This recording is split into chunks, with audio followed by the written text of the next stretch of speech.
Wait, you can hear it? I can literally hear that, yes. Oh my God, the proof is in the pudding. This is why we have pedometers instead of carrying the phone all day. Welcome back to Motivated. This is my last episode of the year and the last episode of season 2.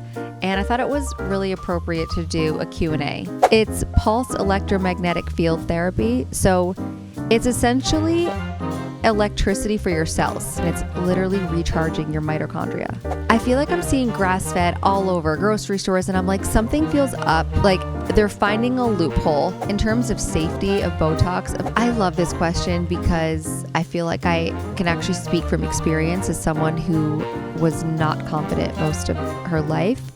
Welcome back to Motivated. This is my last episode of the year and the last episode of season 2. And I thought it was really appropriate to do a Q&A because I find that people request these the most. And I thought it was nice to close out the year and answer any questions you have. So I'm going right off of my Instagram question box and also the questions you guys left on one of my posts that I asked you to. I'm at Monavand on Instagram if you don't follow me there. And if you ever have questions you want me to answer, you can always leave them there. But let's just get right into it. Okay, Kyle is behind the camera also. Kyle is on Gary's team. Yes, hello. We love Kyle. So he's going to be answering these. And I also think it's fun to have a little back and forth convo sometimes in episodes like this. For sure, absolutely. Yeah. Okay, well, starting off looking to the future, what are you most looking forward to in 2025? Do you have any top priorities or any goals in mind? I'm actually looking forward to focusing because I've found that, you know, for the past few years even, there's so many things I get excited about and passionate about. I think this is in my human design, Jenna Zoe, my shout out to Jenna Zoe, that I'm like creative and I get excited, but then I put too many things on my plate and it's like I'm my own worst enemy. So I feel like I've been consuming a lot of great content that's, I don't know, maybe the universe is sending me a signal that's like focus on one thing and give it your all because I just can't do all of the different things. So I'm really excited on just picking the one thing that I'm most passionate on, one project, seeing it all the way through versus starting a bunch of different projects. And besides that, really, I mean, I hate to say it, or I love to say it, but just continuing what I'm doing because I already have such a deep spiritual practice and wellness routine and practice. And I think just continuing it, I focus a lot on joy. I focus a lot on my inner peace. You know, today I had an appointment booked that I was really excited about for facial acupuncture. Actually, I'm very excited to try it. But I canceled it because I'm like, I have 2 weeks left of the holidays. My day is back to back. I want to sit and like catch up on emails. So I'm even canceling things that I am booking for pleasure, but because I don't want to overfill my schedule. So I'm just going to continue those habits and just excited for 2025. That's great. And speaking of continuing, I'd love to kind of like go back to your beginning because a lot of people were asking, how did you get into clean eating in the first place? I know that's something you practice all the way until now. So love to know more about, you know, how you got there. We covered this in, what was it, episode 1, Kyle, I think, or the intro episode? It was the intro episode, yes. We covered a lot of this in the intro episode where I really shared my whole journey of healthy eating. It started in college and it completely evolved so much into clean eating. So I get into it a lot there. I'll just give you a quick answer, but really it was just my own gut health issues. I mean, I would say I first got into health because of my background in pharmacy. I was studying, getting my doctorate, and I was learning so much about the body and how we metabolize. And of course, that just gave me a base knowledge. And then I was living in Los Angeles, and those two combined with my natural interest in it, and I was kind of off to the races. But clean eating really was my own issues with gut health, and it just completely brought me down a path. And then I will say spirituality also has a lot to do with it because you just become conscious in general. Actually, this morning I was getting my makeup done with Kat, and she said something, about these disposable face wipes that you can use that are really soft on your skin. And I was like, you know what's so annoying about meditation? You become conscious in every area of your life, even if you don't want to. And I don't really like using disposable things anymore. I was never Miss Environmental, and I'm just aware more. So when you're aware of everything, you're also aware of the food you're putting in your body and how you're treating yourself. So I do think a lot of it always comes back to that as well. So those are really the two things that got me into it. We have an interesting question here, and I don't think it has been addressed before, but what are your wellness gadgets? Do you have any little techie devices or gadgets that you use to kind of help with your wellness journey? I actually started this series 2 years ago, 2 years ago. God, time flies. Where it was like my wellness tools and things. It's on my Instagram reels, and I was sharing all the things, but I've actually evolved since then. And I personally, at this point in my life, don't resonate as much with all of the gadgets and biohacky things. So I keep it pretty simple. One that I love is my Brain Bit, which is neurofeedback. This, I honestly can't say as many good, I can't say enough good things about. It's truly helped my stress levels, anxiety. I feel like I wasn't like an overly anxious person, but of course experienced it. And I felt like more than it was noticeable, and genuinely, knock on wood. Is there any wood? Yeah. Knock on wood. It's really helped. And that's my Persian superstition. And, you can actually see the results on my brain scan of how my brain's improved. So that's one thing I love. And it's so simple. You just put on this headset and you watch a show, or you watch a 20-minute video, and it's doing all the work in the background. So I love that. Of course, any habit you still have to do. Like, I'm like, oh, I've only did it once this week. I try to do it a couple times a week. So I really like that. I do like red light, but I'm even taking a little break on my red light because I've been working with this amazing dermatologist in LA, Dr. Pearl Grimes. And she has really helped the pigment on my skin, and she just wants me to avoid it because I was sitting in front of the red light meditating every day, which is such an easy thing to do. So just currently, I feel like my skin's in a very good place in that department. So I'm not doing that. And I actually shared this on social.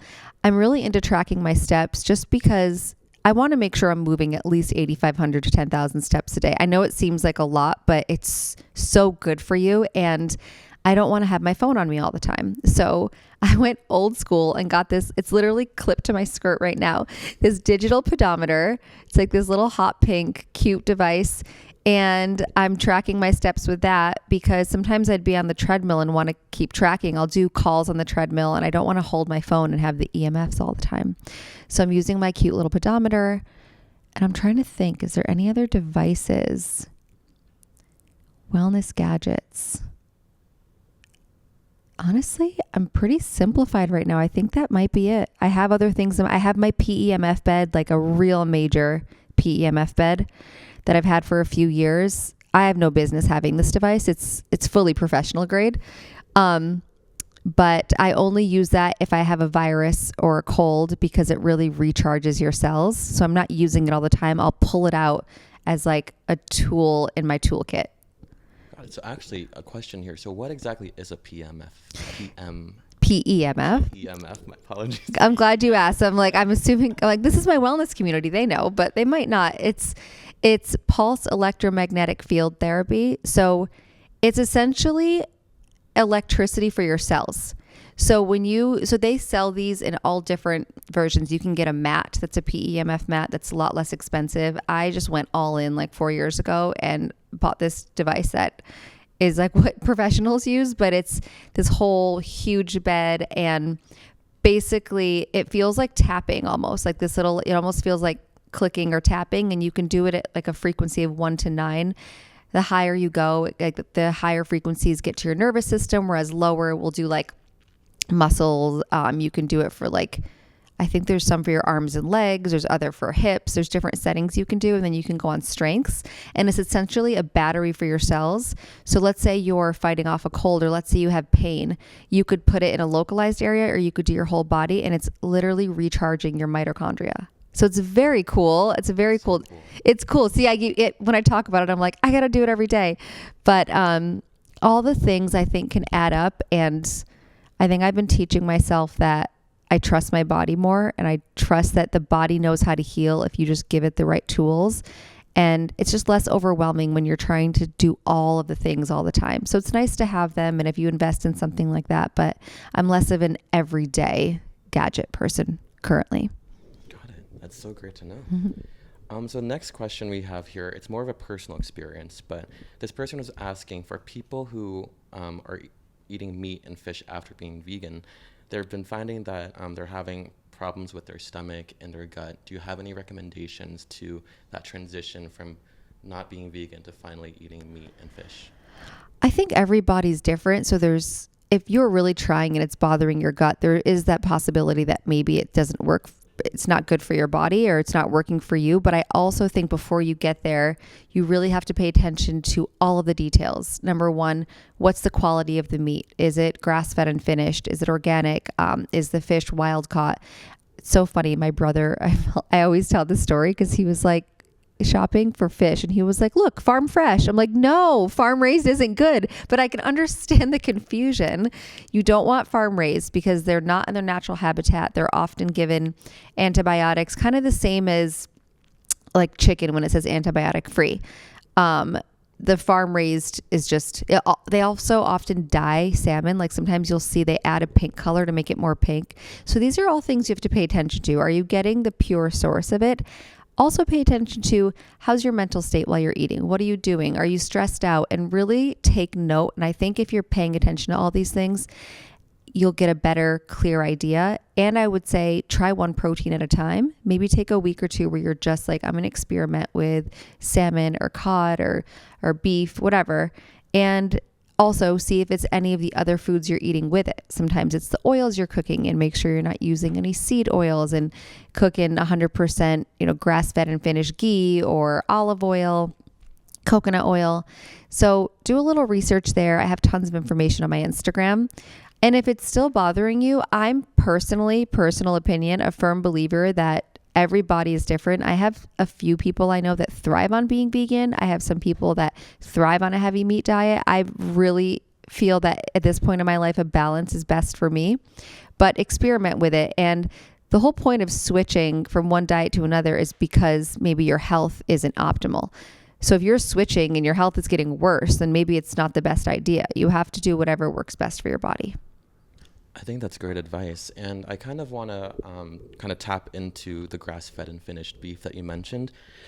One audience member in the comments, they said that some companies will dance around these rules and have dark farms where the cows are living in buildings with no light or any windows, but they're still grass-fed and finished. Do you think that there's any psychological effect for cows who see real grass and real sunlight outside versus the ones who are in the dark the whole time? Yes, and that really is, I'm actually distracted and upset right now. I've always cared about animals, but I swear ever since having a dog, it's hit me in a new way, or it just really makes me upset.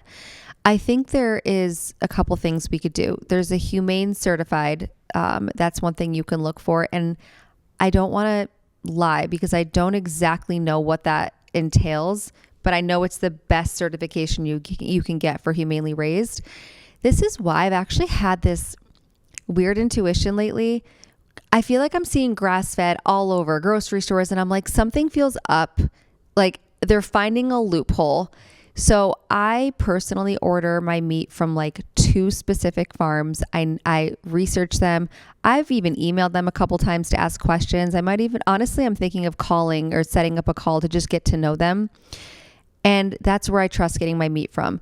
Obviously, if you're in a pinch once in a while and you go to Whole Foods or something, you get grass-fed and finished, look for the humanely certified certification on there. But I think ordering your meat and knowing where it's coming from, especially if you can find it locally somewhere, that's even better. If you could go visit the farm.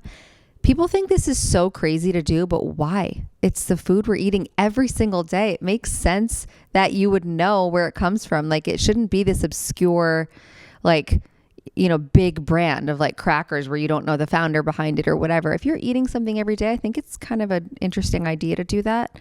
It's also why like sometimes when I go out, I'm like, I don't love, even though I know a place will say grass-fed and finished meat, I think about those things as well. And I do believe that if the animal is suffering and in pain, that's energy. That energy is going into their body and everything is energy. We're energy. Like I think we're only 1% matter or 99% energy. So yes, I personally believe that. And I think that's something to be very conscious of. Yeah, I completely agree. And Also, you mentioned your dog Rumi, and I think Yes. she's the cutest dog in the world. And Thank one you. audience member was asking if you have any recommendations for safe and good practices for their dog. Yes, I need to do like a whole post on this because now like she's almost a year and a half and I finally figured it out. Some things, even me, who's so passionate on this topic, there's so many things I didn't think about. I was always thinking about her food. I really struggled when she was a puppy because I had two vets for her. I had her conventional vet and then I had this holistic vet. It was hard finding a holistic vet that would, like, a lot of them only do virtual. Like I was having a hard time. So I had two. And both of them said that while she was a puppy, she had to eat puppy food. I couldn't cook for her because I wanted to make sure she was getting all the nutrients. In retrospect, I found this website called Balance It and worked with a dog nutritionist on that, where you can put in your dog's age and weight and whatever, and they'll tell you exactly what you need with supplements. So that would have been a better choice. But I think making sure their food, even if you see that it's like let's say there's no preservatives and it's fresh food. One thing you have to check for is that it's human grade. So this is a little loophole that some dog companies are doing. They're like, oh, fresh. It's just like ground beef and broccoli and rice, whatever.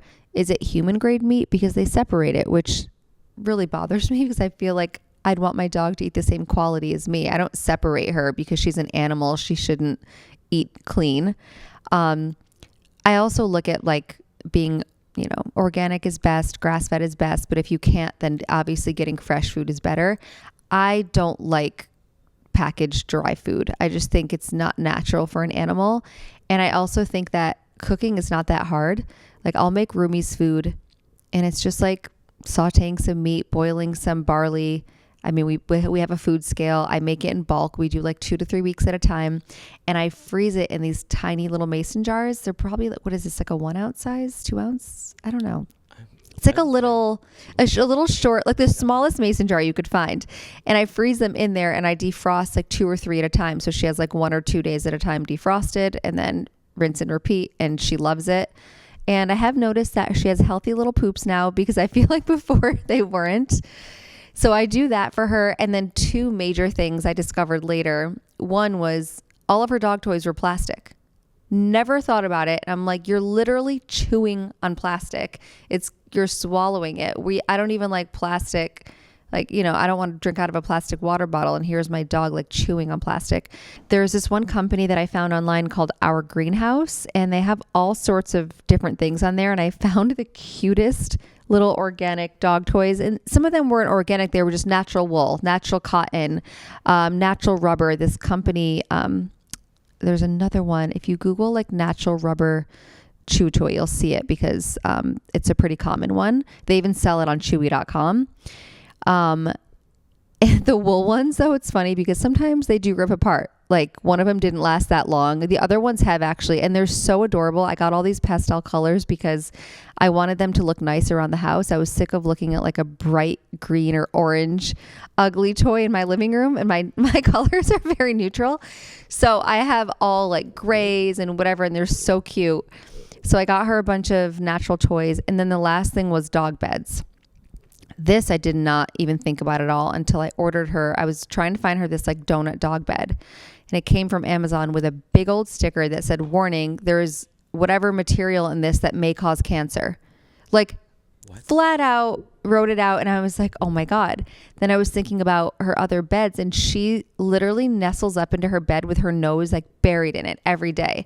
And I'm thinking she's breathing in this plastic. So finding a clean dog bed was very challenging. What I did in the interim was order these like little baby organic blankets. They're like $25. And I wrapped all of her beds in them so that at least when she's laying in it, her face is in that. I found one company. It was like Hemp Organic Life. Literally came from Ukraine. I just got the dog bed. It took like 3 weeks to come in. And it's fine. It's a brown color. It's not as soft because it's natural hemp, but she's laying in it. She's fine. And I'd rather just put a little soft blanket in there for her. So I'd say those are my 3 things: is food, where she's sleeping every night, and then the things that she's chewing on. And, of course, I mean, giving her filtered water. I feed her the same quality as myself. I was talking to somebody the other day and they were like, oh, your dog is so spoiled. Like, how fancy. And I was like, we need to rebrand what caring for for health is and being spoiled. I don't think it's a luxury to care about my dog's health and want to give her quality food. So I personally don't think I'm like making it so fancy. I'm just making sure she's healthy. Yeah, no, I 100% agree, and it sounds like we should definitely make a whole episode out of this. Out of so much information to talk about. Yes, a dog guide.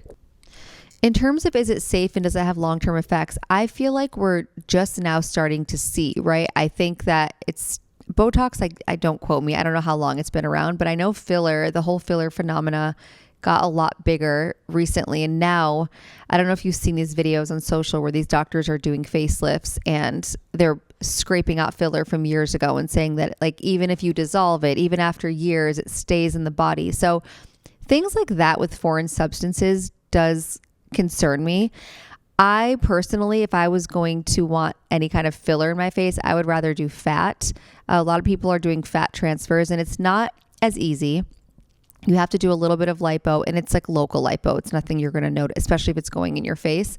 I would rather a natural substance. That still I'm a little concerned about because it's more permanent, right? Yeah, I guess you could go get lipo in your face to get it out, but it's obviously not something that I would just take lightly.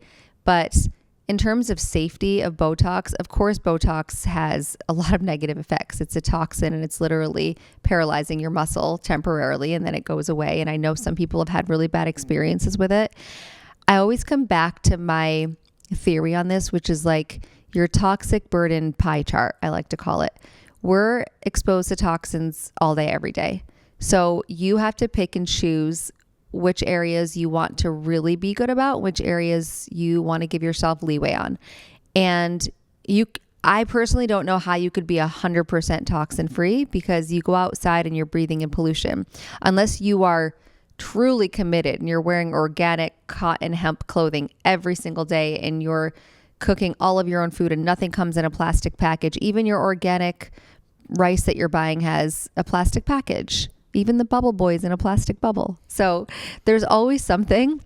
And I think you have to just decide. Was that a weird joke? I liked it. I was like looking at the reactions, because everyone's like, oh, you would have to live in a bubble. Well, the bubble's plastic too. So I think you have to pick and choose. And the reason I say this with Botox is because I shared this on an episode for season 1 where Chloe was doing it with me. And I said, there's no alternative. Yes, there's like, you could do gua sha and you could do facial massage, but there's no like, oh, here's an injectable that's the exact same. So I can understand why some people are like, listen, this is just my thing, but I've never had a cigarette. I eat completely organic. I live on a farm. You might be healthier than someone who's like, I refuse to get Botox, but I'm wearing perfume and toxic lipstick and I have candles all over my house and whatever, doesn't eat that clean. Even people that are very wealthy and live these lavish lives where they're going out to all these dinners, they're eating seed oils all the time. If you're going out to restaurants, you're being exposed to toxins all the time too. So I try not to be judgmental in this space. You choose your toxic burdens because we're all going to have some, and then you can compensate for it wherever else you can. Like, is Botox healthy? No. Do I think a lot of people have done it and had no reactions? Yes, I think so. I guess I'm just not one to speak on the real research of it. Maybe in 20 years, it's going to be like cigarettes where we're like, oh my, although people still smoke cigarettes. I don't know. Maybe in the next 5 to 10 to 20 years, we'll learn more about it, but that's just where I stand on this topic. And I always do like to share that because I don't do everything perfectly clean. How could I? I mean, I'm wearing like stockings right now that are definitely made of some kind of plastic or whatever. I don't know what pantyhose are made of. Like you have to, I dye my hair. I dyed my hair like, a month ago, my roots. Those are things that I know I'm going to want to do, but I live my life as clean as I can and all the things that I feel like I can control, and I make up for it in the other areas. So the next question we have here is, how do you start getting confident when you don't know where to start? I love this question because I feel like I can actually speak from experience as someone who was not confident most of her life. I think Therapy and meditation. Those are two things that really, really, okay, one more. I have one more to add. Therapy, meditation, and then finding my passion. So I feel like me out of college, pharmacist working, didn't like my career, was so insecure. And it's funny, like you can have everyone tell you like you're so beautiful, but if you don't believe it, if you have whatever childhood traumas and belief systems, it's not going to matter. Once I discovered this career and kind of like, dug deep and started pursuing my passion, that gave me a new sense of confidence. And I was like excited to talk about what I did and share about it, even if that's superficial confidence and not real. I mean, I know the only true real confidence is being completely okay with yourself in any state. I know that true confidence from a spiritual state, you would be confident in any state, any job, no matter what you're doing. But for me, I feel like it was a slow build where that gave me my initial boost of confidence, was just being excited about what I did and what I was pursuing and having that passion. It gave me, I don't know, I can't explain it. I felt this new sense of, I was proud. Then therapy. I mean, I've been going to therapy since I was 27. So like, I don't know, that's 12 years now. And that was a slow build, but it definitely wasn't consistent. Sometimes it'd be 6 months I wouldn't go, and then I would go for 4 weeks in a row, and it was always circumstantial, but made a huge difference for me. And I do think that I've had Dr. Cyan on the podcast, so you guys have heard her twice. I think your therapist matters because I've shared this, but I like someone who's like going to tell me how it is and really guide me. Like I needed almost like mothering therapy versus like, well, how do you think this makes you feel? And maybe that works for some people, but if it's not working, find a new therapist. Like with me and her, it hit literally day one. I was like, okay, I love her and she's still in my life. So that was huge for me. And then spirituality. The more spiritual you get and the more connected you are to yourself, the more comfortable you are with yourself. And whether or not you do this all through meditation or I know a lot of people will do like different ceremonies. I don't have as much experience with that, but I know that through my spiritual work, there was this shift, and I distinctly remember it. I think I was like 34, where it shifted from me judging myself for everything I did. Why do you do this? Like, why do you procrastinate so much? Like, or why do you always XYZ? Like, why I'm judging myself, like even my flexibility, like, oh, you look so bad in pictures, just judging every little thing.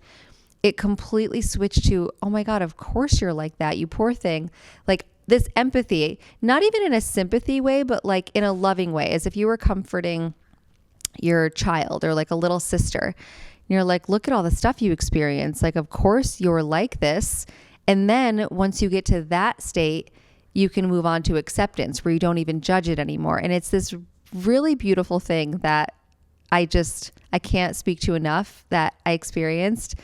And that got me further. And then I think one thing I just have to shout out is having a partner who really makes you the best version of yourself, because I feel like every relationship previously, there was just like an underlying, like not feeling safe or feeling insecure.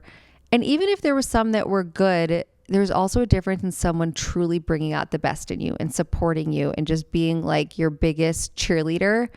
That really, I feel like when you feel safe, your best version of yourself comes out, and it just makes you more confident in being who you are.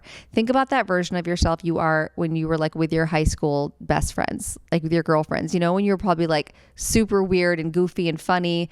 That version of myself really never came out when I was living in LA. And that's not to say anything about my friends there. I think I was just in a different state and environment. And I don't know, your 20s are hard, but I feel like then later in my 30s and now in my life, it start to fully come back again, where I'm like back to that real self, like where I'm funnier, I'm more relaxed. So I think those are my things: spirituality, therapy, really having a good partner, support system in your life, however that looks for you, and passion. Find your passion, even if it's not your career. We don't all have the luxury of our passion being our career, and that's okay.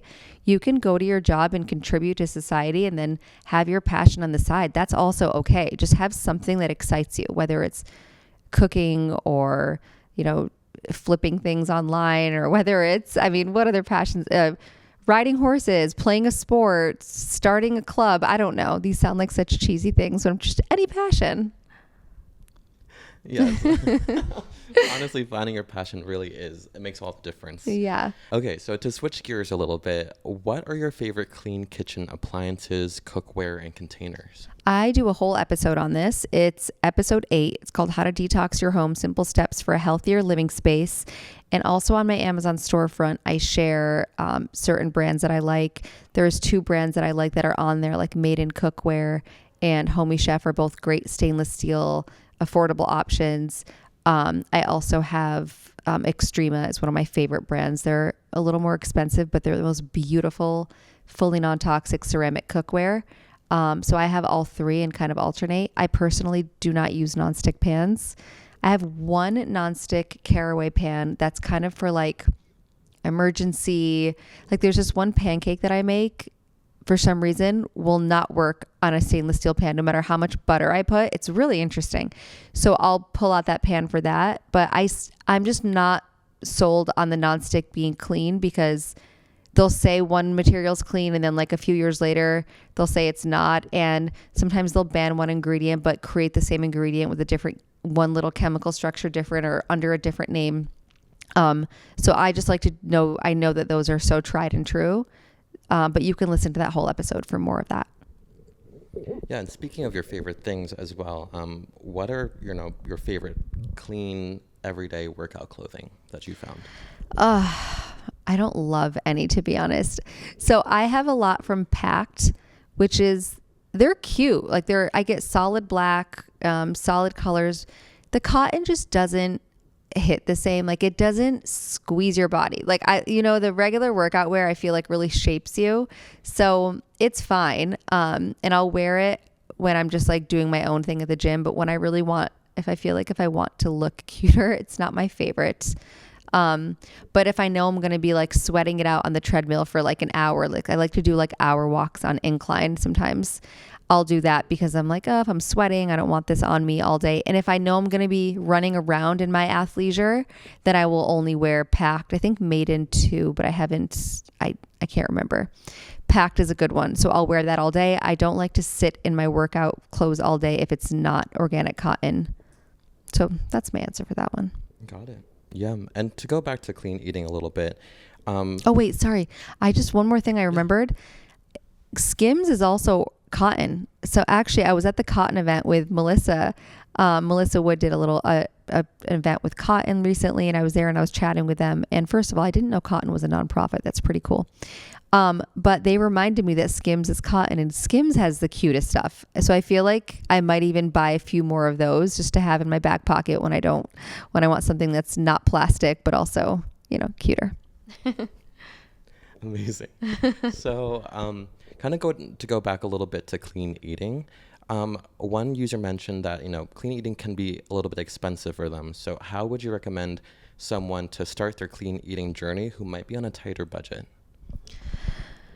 I would say stick to cooking more at home and buying simple whole foods and choosing grocery stores that have better prices, because the same two grocery stores will sell the same brand at different prices. So do a little bit of homework, and then it's only a one-time thing. Like do your research, find who has the best prices, buy things possibly in bulk. I don't know, like a Costco or something, where you can get, like organic grains or nuts or seeds, things like that you can buy. And, ordering out is really where it costs a lot. And I also think buying the like Erewhon little snack, the Erewhon-y snacks.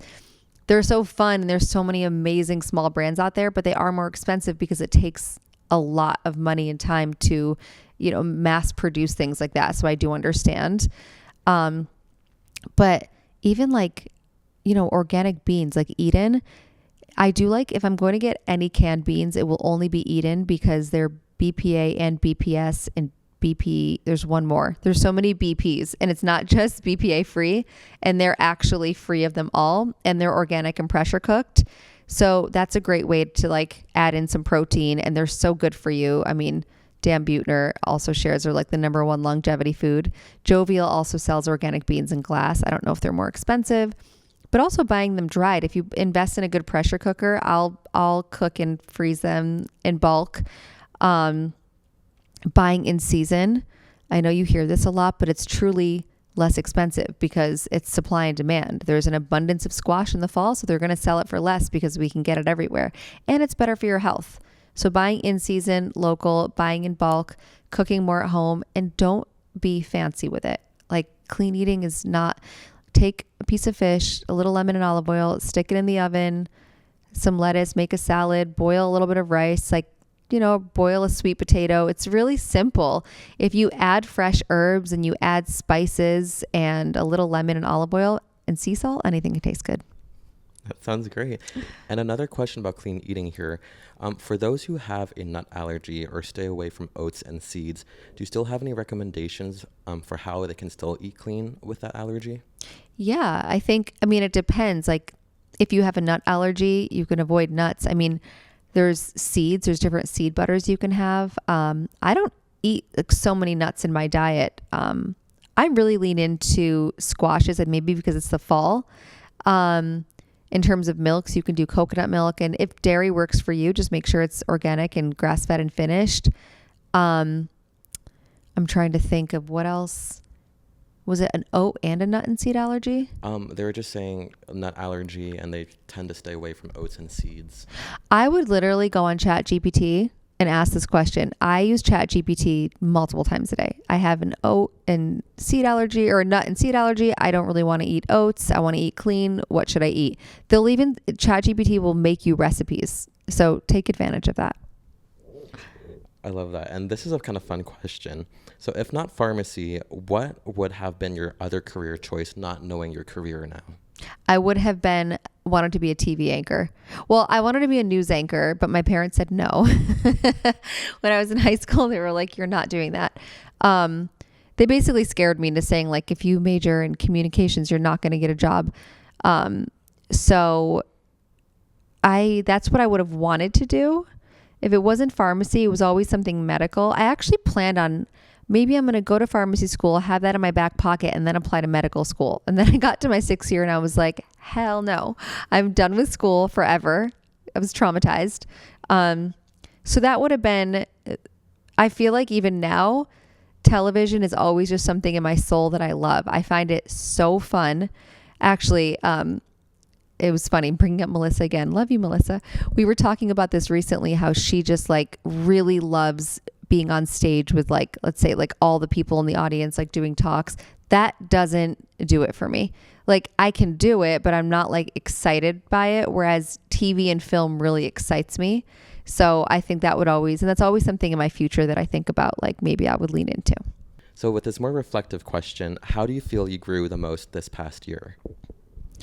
How did I grow the most this past year? I feel like I really just calmed down this past year. I just feel like I'm approaching things with more ease and less worry. I have been a worrier since I was a kid, you know, due to my circumstances, due to my DNA.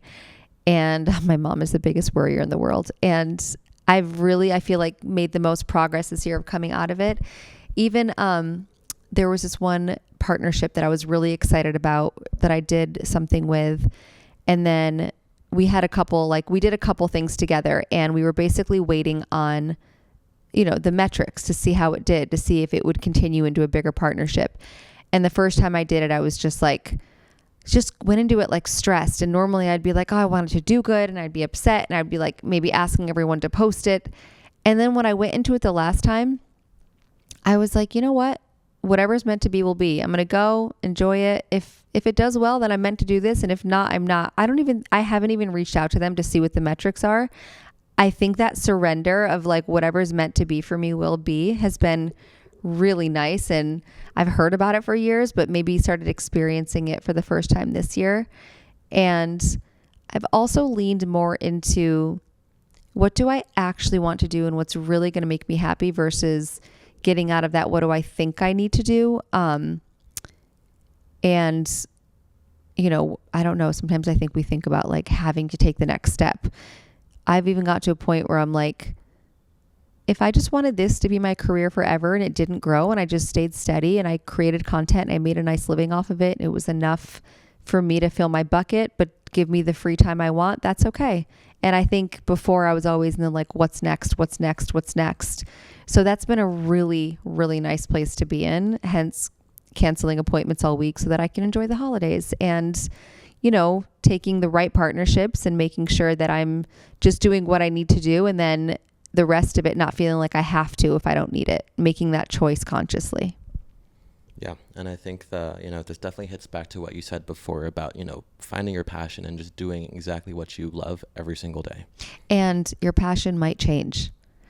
I know health and I feel like the wellness space has always been my passion. But if you looked at my YouTube 8-9 years ago, whatever it was skincare. I was obsessed with skincare and I love skincare, but I don't feel a need to talk about it. If you notice, I don't really do skincare videos on my social anymore because I want to speak for my soul and like what I'm excited about. And right now it's like food. I mean, last night I'm like watching Selena Gomez and Chef on Netflix before I went to bed. Like I just love watching cooking things. So I'm just got to lean into if you're interested in something I've learned spiritually, it's for a reason. So follow it. And also, given that this will be the last episode for the year, someone was asking, what is your winter wellness routine? Your nutrition, mental health, supplements, etc. Winter wellness routine is making sure I'm moving because it's easy to stay cozy inside. So I've even noticed I'm doing more treadmill walks, hence my pedometer, and just making sure I'm getting that blood flow, eating warming foods. I will say I'm still a salad girl forever, but leaning into soups and stews and things that warm your body, turmeric, ginger, honey, garlic, onion.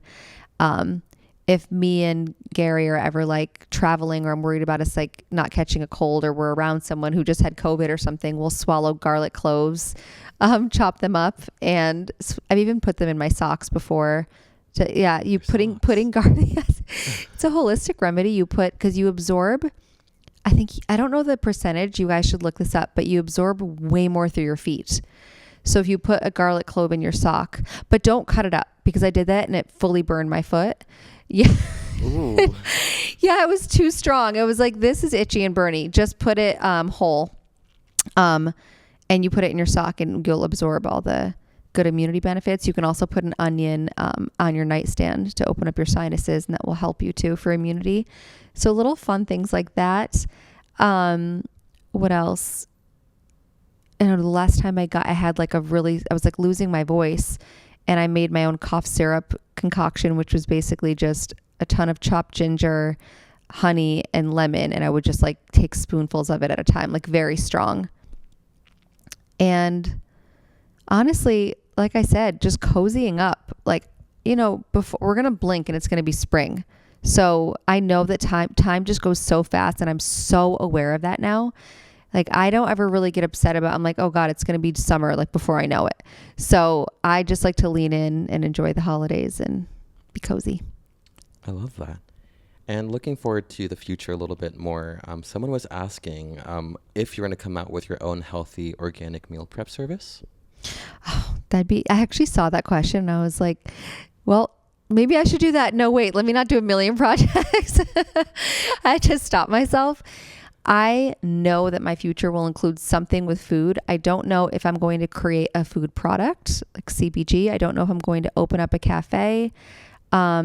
Maybe it's some kind of meal service. That one isn't calling to me as much, mainly because of the logistics. Maybe if I had a great partner, I'm like, oh my God, I can't deal with those logistics, but something food related. And I'm just being patient. It's kind of like what I said. I know it's in my future, but I'm waiting for the stars to align versus like trying to force it. And I know they will one day soon. So stay tuned for that. Okay. I think we answered a lot, Kyle. Yeah, we definitely did. We did a good amount of damage here. I'm honestly like loving this format. I might need, if you know, whenever I bring back season 3, I am going to take a few months off. That's something I should mention now. To just take a little break and come back, and always thinking of different creative things I can do for different seasons. That's how this podcast will stay interesting to me. I didn't want to do weekly. I know I'm doing monthly, but maybe it's like, okay, next season is a 6-episode drop all on farming, or maybe whatever. Like, I'm just trying to get creative and brainstorm. So I'm going to take a couple months off. If you guys have any thoughts, I would love to know your thoughts too on if you like the monthly format of more thoughtful episodes and not being, so many people came up to me out in the wild and thanked me. They were like, I'm so overwhelmed by people's content sometimes, I can't listen to it all. I was shocked at that response. So that was nice to hear. I really like this format though. Maybe when I come back next season, of even if it's solo episodes teaching, the back and forth, I think is nice to have a conversation. I think it just makes it, I don't know, I think I can get flowing a little bit more. So maybe we'll do that. But I hope you enjoyed this episode and the whole season, and really enjoy bringing you value. So please let me know if you can rate and review. That would of course be so helpful. And I hope you have an amazing holiday, and I'll see you next year.